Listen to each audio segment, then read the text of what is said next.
Yo! Salut à tous, c'est Chapeau de Pain, on se trouve aujourd'hui pour la review du chapitre 647 de Bleach. Bon, alors un chapitre certes assez court, mais qu'est-ce qu'il est riche en révélations et un petit peu en rebondissements aussi, parce que franchement il m'a pris totalement à contre-pied par rapport au scan précédent. Donc juste avant de commencer cette review, j'avais aussi une petite parenthèse vite fait à faire.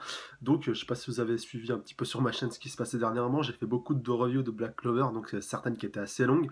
Donc, je vous précise quand même, j'ai pris le temps de mettre en fait chaque minute où commence chaque review de chaque chapitre, parce que j'ai fait au fur et à mesure, j'ai pas fait une review globale, j'ai fait chapitre après chapitre. Donc, si pour vous, vous voulez regarder ça en plusieurs fois ou qu'il y a un chapitre en particulier qui vous intéresse, vous avez juste à cliquer c'est dans la description, donc tout en bas. Vous avez juste à cliquer sur la minute du chapitre enfin le chapitre qui vous intéresse et puis ça vous cliquez sur la minute et ça vous met directement sur le chapitre en question. Voilà.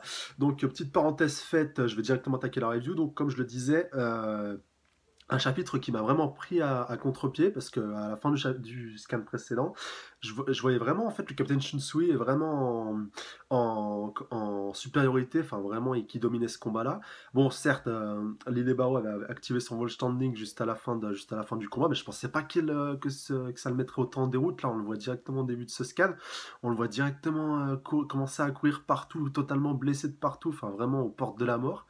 Et on voit un Lily Barrow qui n'arrête pas de le pourchasser, de le poursuivre, de pas vouloir le lâcher.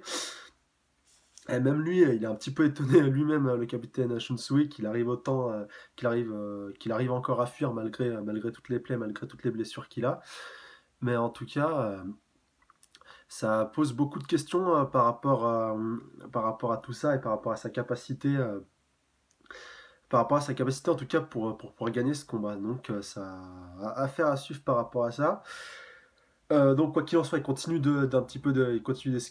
d'esquiver ses attaques jusqu'au moment où voilà où ça va bien de fuir 5 minutes d'essayer d'esquiver les attaques, mais au bout d'un moment même lui-même le capitaine Libaro parvient à le rejoindre.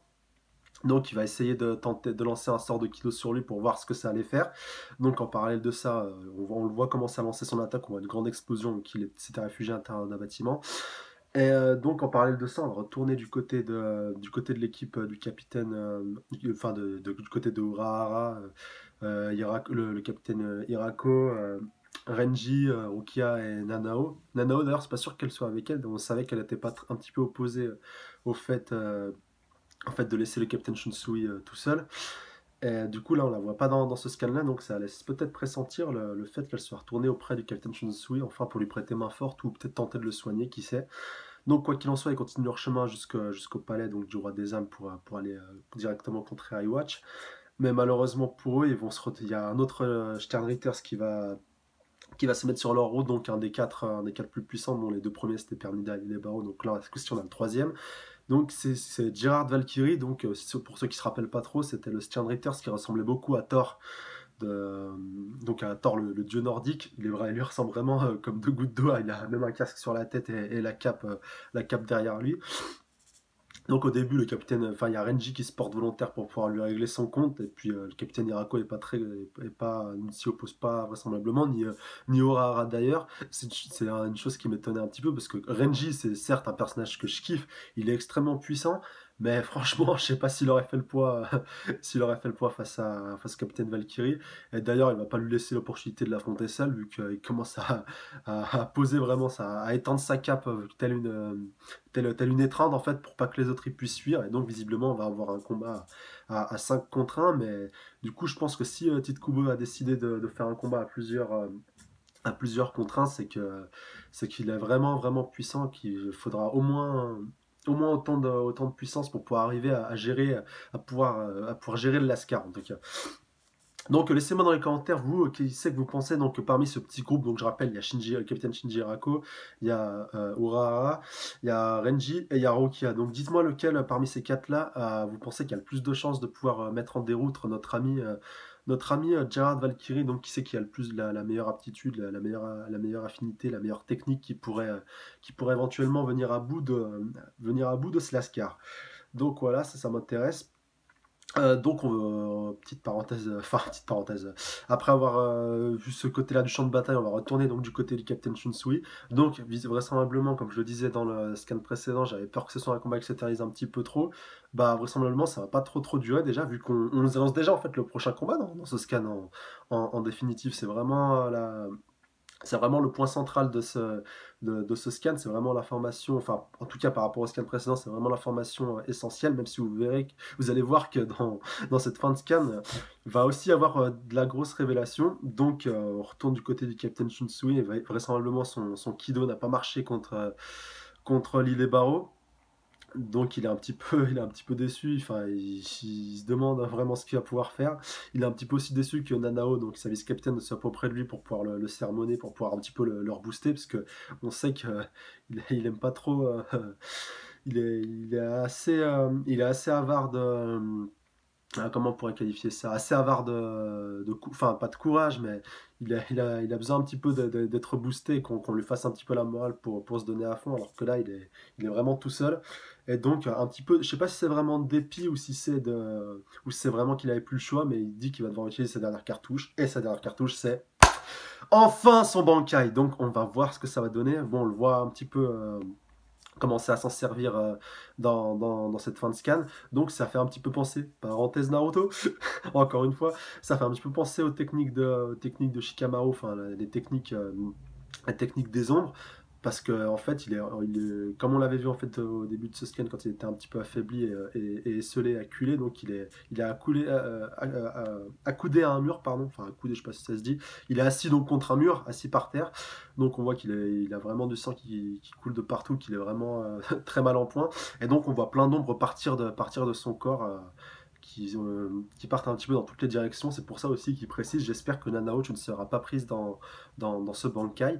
Donc ça explique un petit peu plusieurs points que Ukitake avait expliqué précédemment, donc par rapport au Bankai du Captain Shunsui. Et donc ça doit être un Bankai un peu comme une bombe, ça doit être un peu un Bankai à air d'effet, donc ça doit être quelque chose en fait d'extrêmement puissant, donc il doit lui coûter pas mal d'énergie. Et donc ce Bankai, il a l'air vraiment c'est pas vraiment lui qui le contrôle en fait, il le déclenche, mais comme Ukitake l'avait précisé, il faut que personne ne puisse le voir, ne puisse ça explique en fait pourquoi il avait dit ça, pourquoi il faut que personne le voit. Parce que, bon, déjà, c'est sa technique secrète, voilà, ça perdra un peu de son intérêt si les autres la connaissaient. Et surtout pour pas être piégé dedans, c'est vraiment ça l'élément le plus important de ce Bankai-là. Faut pas être autour du Captain Shunsui si vous voulez pas être pris dedans. Vraisemblablement, ça devrait être la seule technique qui lui permettrait de venir à bout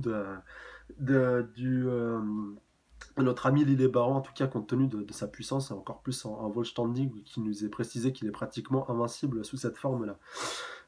Donc, pour en revenir à ce Bankai, donc est-ce que, voilà, c'est ça que la question que je me pose et que je vais vous poser aussi, est-ce que vous pensez que ce Bankai va lui coûter la vie? Je parle, bien entendu, compte tenu des circonstances, vu qu'il est vraiment affaibli, qu'il lui reste plus beaucoup d'énergie, et qu'il est vraiment au port de la mort. Est-ce que vous pensez que ce Bankai va lui coûter la vie et qu'en lui coûtant la vie, il va réussir à détruire complètement, à vaincre complètement notre ami Lille Bao?